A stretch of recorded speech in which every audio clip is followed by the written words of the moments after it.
بسم اللہ الرحمن الرحیم۔ السلام علیکم۔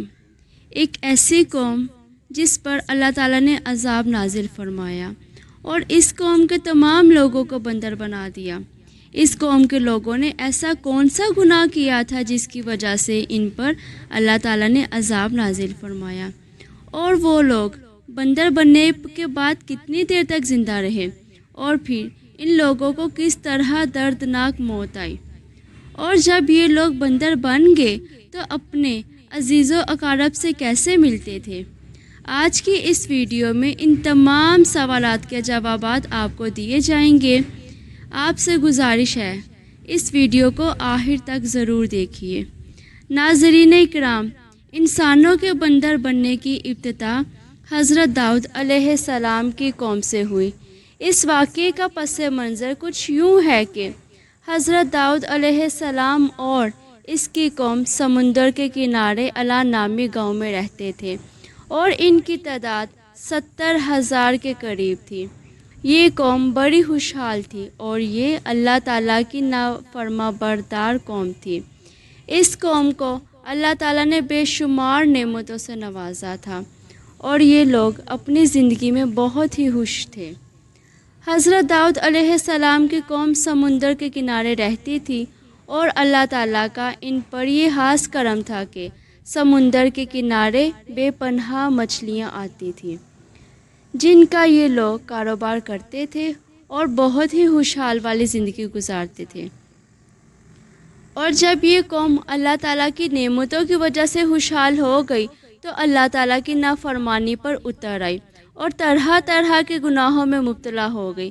پھر اللہ تعالیٰ نے ان کی آزمائش کی اور حضرت داؤد علیہ السلام کو پیغام بھیجا کہ اپنی قوم کو کہہ دے کہ ہفتے والے دن مچھلیوں کا شکار کرنا بند کر دے۔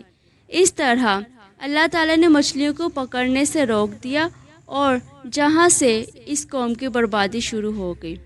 حضرت داؤد علیہ السلام نے اپنی قوم سے فرمایا کہ اللہ تعالیٰ نے ہفتے کے دن مچھلیوں سے شکار سے منع فرمایا ہے۔ ساری قوم سر جوڑ کر بیٹھ گئی، کیونکہ ہفتے کا وہ دن تھا جس میں مچھلیاں وافر مقدار میں آتی تھیں اور خود بخود کنارے پر آ جاتی تھیں۔ باقی دنوں میں نہ ہونے کے برابر مچھلیاں پکڑی جاتی تھیں، کیونکہ اس قوم کا گزر بسر صرف مچھلیوں کی وجہ سے ہی ہوتا تھا۔ اس طرح سے اللہ تعالیٰ کا جو حکم سن کر یہ قوم پریشان ہو گئی۔ یہ لوگ نہیں جانتے تھے کہ یہ اللہ تعالیٰ کی اس چھوٹی سی آزمائش پر ایک دن شیطان نے ان کو وسوسوں میں ڈال دیا کہ سمندر میں نالیاں ڈال کر خشکی پر بڑے بڑے قوس بنا لیے جائیں، اور جب یہ ہفتے کے دن مچھلیاں آئیں گی تو ان نالیوں سے ہو کر بڑے بڑے قوس میں آ جائیں گی، اور اس طرح پھر ان نالیوں کا منہ بند کر دیا جائے اور پھر اتوار والے دن مچھلیوں کو پکڑ لیا جائے۔ شیطان نے اس قوم کے لوگوں کو ورگلایا کہ اس طرح ہم ہفتے والے دن مچھلیوں کا شکار سے بھی بچ جائیں گے اور مچھلیاں بھی ہاتھ آ جائیں گی۔ بہت سے لوگوں کو شیطان کا یہ منصوبہ بہت اچھا لگا۔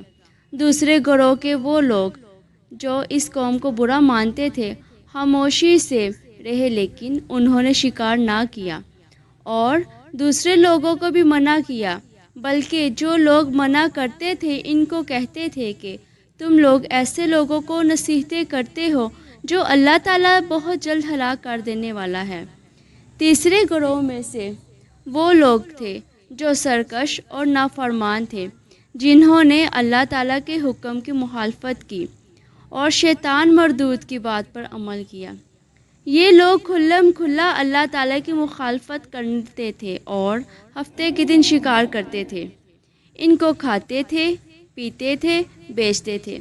حضرت داؤد علیہ السلام نے ان 12,000 نافرمانوں کو اللہ تعالیٰ کے عذاب سے ڈرایا اور اللہ تعالیٰ کی اس نافرمانی سے باز آ جائیں، لیکن وہ لوگ باز نہ آئے۔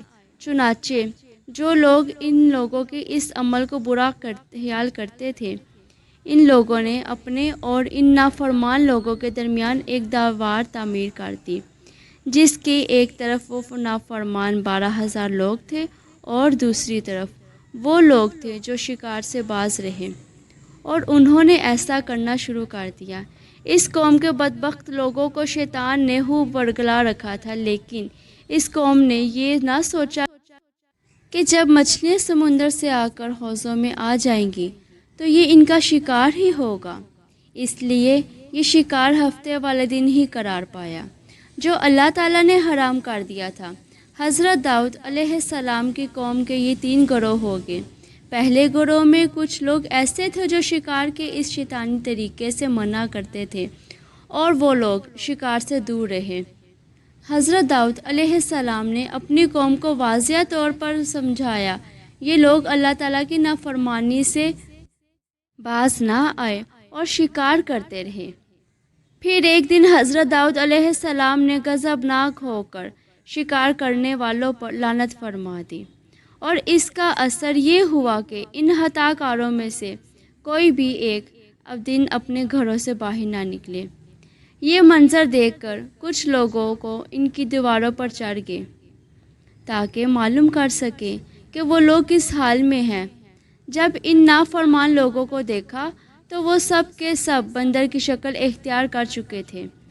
جب یہ لوگ ان کے دروازہ کھول کر اندر داخل ہوئے تو وہ لوگ نافرمان اپنے رشتہ داروں کو پہچانتے تھے اور اس کے پاس آ کر ان کے کپڑوں کو سونگھتے تھے اور زار و کتار ہوتے تھے، لیکن بول نہیں سکتے تھے۔ اللہ تعالیٰ کے نافرمان لوگوں کی کل تعداد 12,000 تھی۔ جس طرح اللہ تبارک و تعالیٰ سورۃ بقرہ میں ارشاد فرماتے ہیں کہ بے شک ضرور تم کو معلوم ہے کہ وہ تم میں سے تھے وہ جنہوں نے ہفتے میں سرکشی کی، اور ہم نے ان کو فرمایا کہ ہو جاؤ بندر دھتکارے ہوئے۔ اس طرح حضرت داؤد علیہ السلام کی قوم 12,000 نافرمان بندر بن گئے۔ یہ لوگ 3 دن تک زندہ رہے اور اسی دوران یہ کچھ نہ کھا سکتے تھے اور نہ ہی کچھ پی سکتے تھے، اور یہ لوگ بھوکے پیاسے 3 دن کے اندر مر گئے۔ اور وہ لوگ جو ان نافرمانوں کا شکار کرنے سے منع فرماتے تھے، اللہ تعالیٰ نے ان کو اس عذاب سے محفوظ رکھا، اور وہ لوگ جو اس کا شکار برا سمجھتے تھے لیکن خاموش رہے، اللہ تعالیٰ نے ان کو بھی اس عذاب سے سلامت رکھا۔ امید کرتے ہیں آپ کو یہ ویڈیو بہت پسند آئی ہوگی۔ مزید ایسی ویڈیو کے لیے ہمارے چینل کو لائک، سبسکرائب اور ثواب اور صدقہ جاریہ کی نیت سے زیادہ اس ویڈیو کو شیئر کریں۔